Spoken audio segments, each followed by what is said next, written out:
Welcome back to Problem Solver Politics. I am your host, Cardin Ellis, with Cody the Oracle. Hey, everyone. And today we're talking about something of deep significance and importance, both culturally and politically. It is official that Andrew Yang has broached the topic of, not broached, breached. Ooh, gosh, I got to check my linguistics on that one. He started talking world wrestling, professional wrestling, something that is actually near and dear to our hearts here at Problem Solver Politics, especially Cody's heart here. So, Cody, look, before I botch this, just tell everybody what's going on. Okay. Well, I guess without getting too far in the weeds and inside baseball here, I'm going to throw it up. Andrew Yang tweeted about, he said, congrats, I am Jericho I'm rooting for AEW Wrestling to help make the industry more talent friendly, and he tagged Cody Rhodes. For anyone confused by this, basically what this is referring to is, obviously there's a big wrestling company in America called WWE. A lot of you guys have heard of it. They've been the only business in town for about a decade, 15 years now. As a result, there's a lot of controversy about how their employees are paid. Are they actually paid employees at WWE? Are they independent contractors? There's been a lot of controversy. So another company, AEW, has rose up. And here we see Andrew Yang shouting out a couple members of this new wrestling company and referencing that this competition can help the industry more talent-friendly. That's neat right there. However, what we see is Chris Jericho, the wrestler he was speaking about. By the way, I saw some of you guys on Twitter like, oh, some Chris Jericho guy just endorsed Andrew Yang. He has like millions of followers. Who is he? One of the most famous wrestlers of the last 20 years. Chris Jericho worked for multiple companies. He's worked in Japan. He's now working with the new AEW. Very, very popular, famous. We were watching videos, me and Cardin, earlier. And he's well, you guys can forgive yourselves if you didn't know who Chris Jericho was, because if I'm honest, I had no idea either. But Cody lives, breathes, eats, and sleeps this stuff. I'm a fan. So I'm a fan is an understatement. We actually literally, in our pre-show, when Cody gets to the studio before I do, I literally walk in to one of two things. Either 90s hip-hop music videos, okay?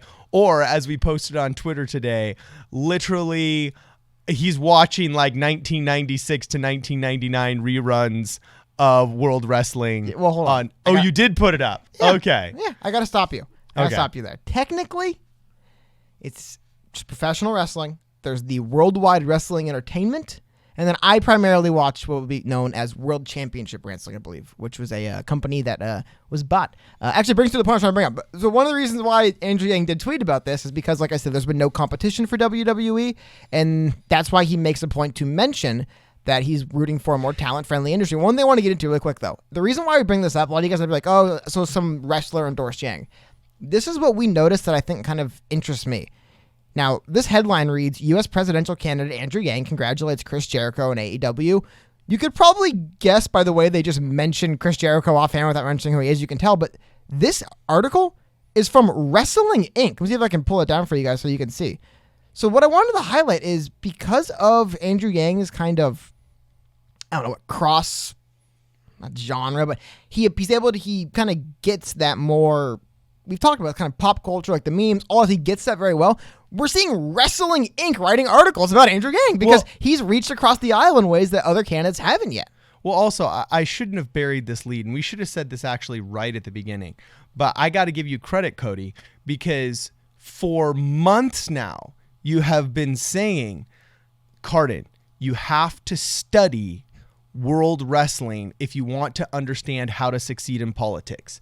For months and months and months, you've been comparing the pop in wrestling to the cheers of politics. Oh, yeah. You have been comparing Donald Trump's success on Twitter to the efficacy and the success of World Wrestling champions that cut good promos. Well, remember, Trump's a WWE Hall of Famer. Won a match at WrestleMania.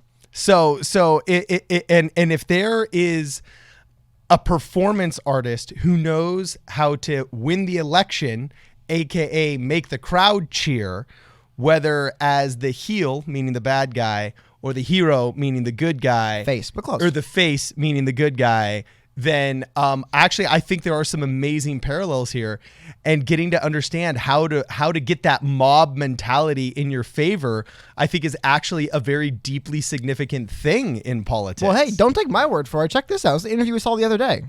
Most like. Wow. I think the sport that politics is most like is professional wrestling, which is not even quite a sport.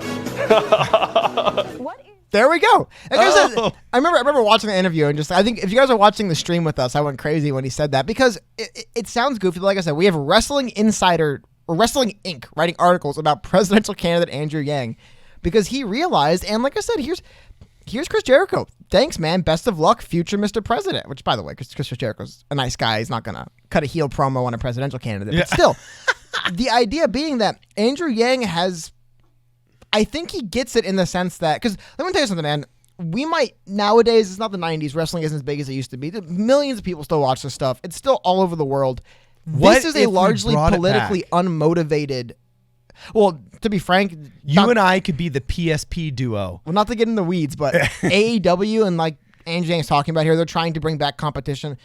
I actually bring this up a lot when we talk about politics, and I say the reason why I want two strong parties is because if you don't have two strong parties, you get where we're at today with wrestling, where there's one party that dominates and they're lazy and they don't care and like take it or leave it. Where else are you going to go? When competition arises, we were talking about this when it came to Andrew Yang speaking about a more talent-friendly industry. It wasn't until the mid-90s that professional wrestlers were given a guaranteed contract. So you can go out there, tear your ACL, and they say, we don't need you. Sorry, get out of here. You have no contract. It wasn't until competition arose between WCW and WWF at the time, I believe, where WWF was forced to start giving people guaranteed contracts because WCW was doing it. So I don't much get some wrestling weeds, but I want to explain to you guys that this is kind of the Andrew Yang capitalist side coming out, where there's severe lack of competition in the marketplace, and it leads to the workers getting kind of screwed over a little bit. I mean, it is kind of take it or leave it. Now that we have other companies arising and there's more options, but it's been take it or leave it for years, and we've got to where we're at now, where we're seeing another company arise out of necessity, and that's very interesting that Andrew Yang's talking about it. And then, like I said, here's the result of it. You have Chris Jericho, who's got 3.5 million followers on Twitter, shouting out Andrew Yang. Yeah, now, see, what's so interesting, though, is I look at that and I think if he's got so much wisdom to understand that you can't survive in a single-party world wrestling scenario, why would you want to make a nationalized healthcare? I don't know if that's exactly like it's there. See, this is sometimes we're just like I guess I don't understand Andrew Yang in the sense that I totally see how he sees how capitalism could work in our favor there. But then when you have a Medicare for all standpoint, I'm just like, wait, let the competition work. Well, but if a company's sucky, let somebody compete with them. But I do think he does propose a kind of more of a mixed system, right, than just full on straight state healthcare. I think he still said there'd be some private as well. So there'll be some competition. All right. So anyway, keep going. Well, to get off wrestling for a second and to get to, because again, I want to highlight something else. Here's a headline. We'll reveal in a second where it's from. Here's the headline, though. It says, latest Knicks thoughts from fan and president. Anyone who knows anything about sports, I think, will know immediately kind of where this comes from. Latest Knicks thoughts from fan and presidential candidate Andrew Yang. These are the darkest times I can remember. Yang hasn't been shy about expressing his opinions from July 23rd. This article is from SNY, which is, I think, sports. It's a New York sports website, New York Sports Network. They broadcast Knicks games, I believe, and stuff like that. So once again, we have not your average medium where you expect a presidential candidate to be discussed. And here in the headline, and by the way, I love that framing. He's a Knicks fan first, and then he's a presidential candidate. First things first, Knicks fan. Well, this is what's really cool about Andrew Yang too, though, is he penetrates deep into social media corners, deep into internet enclaves, and deep into headlines of publications that no other politician really could. I mean, when's the last time you saw sports news? Sorry. This is technically the Knicks blog of SNY. Yeah, exactly. I mean, when's the last time you saw the Knicks blog commenting about presidential politics? Like maybe Michael Rappaport had something to say politically. You know what I'm saying? He's a huge Knicks fan. But other than that, they're not broaching the topic. But now, think of the tens of thousands, maybe even hundreds of thousands of people that read that blog that are influenced by Andrew Yang in a positive way. Oh, yeah. Actually, the funny thing about this article, I apologize. It's actually hilarious. This article starts March 26th of this year. And they just kind of like chronologize him talking about the Knicks throughout the year. So here he is in March. Here he is in July 23rd. I actually remember this. He went on a MSNBC show. People say MSNBC doesn't give him coverage. He went on MSNBC and talked about the Knicks. Well, it's not they don't give him coverage. They don't give him... I was just joking. With Jermaine, okay. I don't think the coverage he wants is talking Knicks with Jermaine Dupree. No offense to anyone involved. I think he wants more hardline stuff. They updated again August 2nd. Yang has... This is updated August 3rd. It's updated like days ago. Some fans think the Knicks are building the right way, and some fans are Andrew Yang. For a Knicks fan, these are the darkest times I can remember. Neither competing nor rebuilding. Punting for free agents when they're... No, this is just basketball lingo. A little background for Yang when it comes to the NBA. Longtime basketball fan. I don't have the exact thing, but I remember hearing him in a video he talked about. For a period of time, he worked with the NBA as he was like an entrepreneurial coach for players. So he was someone they can come out to and say, hey, because remember, you got guys that are 23 years old, never actually been able to make money because the NCAA is corrupt. Cool, here's $15 million. Like, what do I do? So he was someone who helped him with that. But speaking of getting kind of endorsements from interesting places, here is Brooklyn Nets player Spencer Dinwiddie, where Andrew Yang tweets out, I bet the Nets signed Carmelo now that Wilson Chandler got suspended. Again, inside baseball stuff. And Spencer Dinwiddie, wait a second, we got a presidential candidate watching now? LOL, you may have gained a vote. And then he goes down and says, thanks, Spencer, coming to a game this fall. Hope to meet you. And then the player, Spencer Dinwiddie, says, definitely got to make that happen. See you soon. So we're seeing, like I said, it's not exactly the kind of hard-hitting policy stuff maybe, but Andrew Yang has got policies. He's got them covered. We covered yesterday how he, from a nonpartisan organization that actually looks at just kind of voter rights and voter reform, gave him their highest rating possible. So he does hit it on the policy, but hitting it on the policy is one end. The other end is, kind of hitting it. Like, we've seen politicians reach out. I think famously Hillary Clinton had a lot of support from Katy Perry, a couple other actresses. But we're saying, like, the kind of traditional A-lister. Yeah. Chris Jericho has 3.5 million fans. Trust me. Chris Jericho mentions a presidential candidate. A lot of wrestling fans, a lot of NBA fans, a lot of fans of stuff like this really are part of the reason why they like this stuff is there isn't... Well, there's politics in wrestling, but you know what I mean. There isn't U.S. presidential politics. Yeah. Like, there isn't this sense. There's like, I don't want to hear about this stuff. There's like the famous meme where someone's like, everyone's saying Trump this and Hillary that. I just want to grill for Christ's sakes. Like, there's a lot of people who are like, everyone's saying Trump this and Trump that. I just want to watch wrestling. So penetrating those markets opens you up to new demographics, and it kind of shows to people that you're. I don't want to say one of us, but it makes him more human and less of like the politician way over there in Sacramento. Well, yeah. So, This totally reminds me actually of there was an amazing business analogy here, and this will be the last comparison I make. But throughout the late 90s and the early 2000s, the airline industry was tanking. Like, there were airline companies that were going bankrupt. There was a lot. Every company was in a loss and wasn't making money. And there was this huge, tumultuous time for the airline industry, except for one company that was crushing it. And do you know what that company was, Cody? Southwest Airlines. And Southwest... Who doesn't love Southwest? Yeah, well, Southwest Airlines did something very interesting. They said, you know what? We're not going to compete in terms of who can have more bells and whistles and who can have more add-ons. We're going to strip this cheese down and just get you where you want to go. And we're not going to have reserved seating. We're going to have this, corral system that they have. And also, this is another thing that they dedicated themselves to not doing. They said, you know what, we're not going to compete for that New York to Los Angeles route. Okay, that's the big boy route. Everybody else wants to offer these luxury things or whatever. You know what, we're not going to compete for that $700 flight. We're going to give it to you for $400 and you're going to have to stop in Dallas Fort Worth for an hour or two. And guess what happened? Tons of people that wanted to save money and didn't really care if they had an hour layover or didn't really care if they had peanuts instead of baklava. You know what I'm saying? Started flooding to Southwest Airlines. And for like a 4 or 5 year period, okay, Southwest Airlines was the most profitable of all of the airlines because they were willing, instead of competing for that one long haul and those executives that were going from New York to Los Angeles, they said, we're going to go to the people. And we're going to get the guy that wants to go to college to get from New York to Reno, or the guy that wants to go visit his grandma to go from Baltimore to Florida. We're going to get a lot of little flights, okay, to the smaller airports, while the big guys are competing over the big flights to the big airports. And to a certain degree, it really changed the business model of the airline industry and forced the bigger airlines, the more traditional airlines, to compete for the little guy. And Andrew Yang is kind of doing that exact same thing right now. He's not trying to get although he did get Elon Musk, that's pretty huge.